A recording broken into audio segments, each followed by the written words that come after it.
What's going on, guys? The Comics Kid 2099 here. Welcome to day 176 of the 365-day graphic novel review challenge. Today I want to talk to you about Green Arrow Volume 2 from DC Rebirth. This is Island of Scars.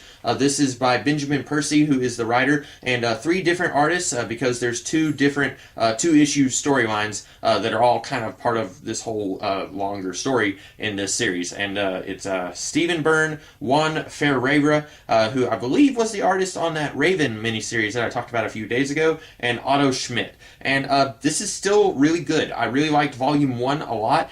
This continues the trend of this series being really good. It's interesting the way that this series is structured. I could see this series going for another 50 or 60 issues. Now, I don't know if that will actually happen with the way DC and Marvel are, where traditionally they will let a series end after about 12 issues and then they will restart it. But I could see this series going for a really long time. When I read Volume 1, I was thinking that it was going to be a whole lot of little short bursts of stories that weren't really going to be connected to each other. But we are still getting a lot of stuff about the Ninth Circle that was introduced in Volume 1.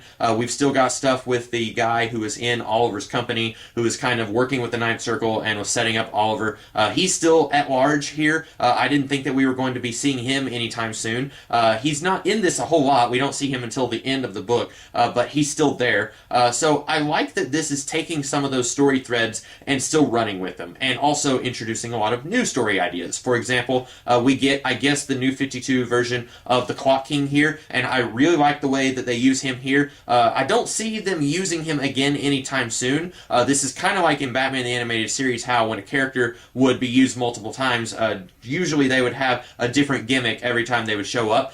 This is a really good gimmick for the Clock King one time. I don't see them using this same gimmick again. But I really like the gimmick that they had with him here, and that is in a story that largely focuses on Emiko, who is Oliver's younger sister. Like I said, there are three two-issue arcs that comprise this book, and the first two-issue arc is entirely focused on her. We get to see a little bit of what she was doing 1 year prior to the events of this book, when she and Oliver took down the Clock King, and then we get to see what she's doing in the present day after the events of Volume 1. And that's kind of cool, and then we see her go off to do her own thing, presumably to try and find Oliver, but then we don't actually get to see that reunion. Presumably that will get tied up in Volume 3, or at least continued in Volume 3. And then we get to see Oliver and Black Canary and John Diggle. They are all on the island, which we got to see at the end of Volume 1. It's not exactly the same as the island in Arrow, the TV show, or in Green Arrow Year 1, or really any version of the island that you've seen before, but that's okay. It's got robot bears in it, so if that tickles your fancy, then you need to buy this book. Unfortunately, we don't get to see robot bears anywhere else in the book, just in that middle two-issue arc, which I do wish that we could have gotten an extra issue on the island, because there was stuff going on there that I felt like wasn't explored enough. We have a bad guy and then a not bad guy, and they are married and they've parted their ways, but then they rejoin forces at the end, and then the not bad guy is really mad at Green Arrow for torching a field of poppies, and it was a little rushed. I wish we could have just gotten a little bit more to explain what was going on there. They were trying to resurrect their tribe, and the woman was working with the Ninth Circle, but we don't really know what she was trying to accomplish and what it was exactly that made her and her husband part ways. We know that they went their separate ways. The husband was slightly less aggressive than the wife, but we don't know what it was that made them part ways, or what it is that's making them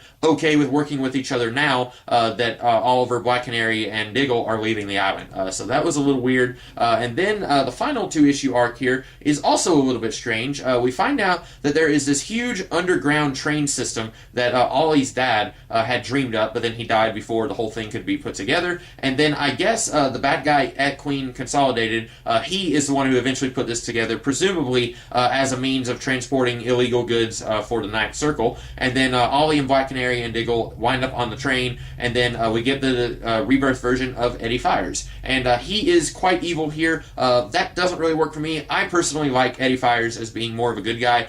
He was kind of played both ways in the post-crisis continuity.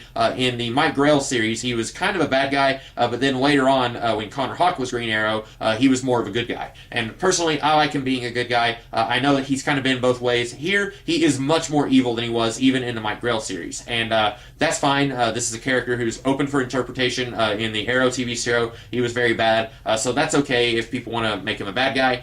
This is another arc that I feel like could have been just a tiny bit longer. I don't even know if it would have needed to have been an extra issue longer. I just feel like we didn't get enough in 2 issues in this arc. At one point, at the beginning of the conclusion of that arc, Green Arrow is talking about how Eddie Fires was hired by Queen Consolidated to kill this one guy to prevent talks of peace from going forward. And I'm thinking, how did you know that he was working for Queen Consolidated? He never told you that. And it's one of those little things where you just needed like an extra speech bubble or something. It's kind of like the middle arc in this book where it's good. I just wish we had just a little bit more to give us a few more answers to some of the questions that are lingering. But I really like this, and this book does not end in the way that I thought it would. It doesn't end on like a cliffhanger or anything, but when you're reading the end of Volume 1 and it's like, we're back on the island, dun dun dun, I was kind of thinking that that would get resolved pretty quickly in Volume 2, and then they would get back to civilization and they would go back to fighting bad guys. But this entire book kind of stretches the return of Oliver Queen and Black Canary, and it works. It does it in such a way where I'm not looking at my watch saying, okay, when are they going to get off the island? Because they don't spend that much time on the island. And yet it's 6 issues before Ollie and Dinah are able to come back to the mainland. I kind of like that. I almost makes me wish that we could have spent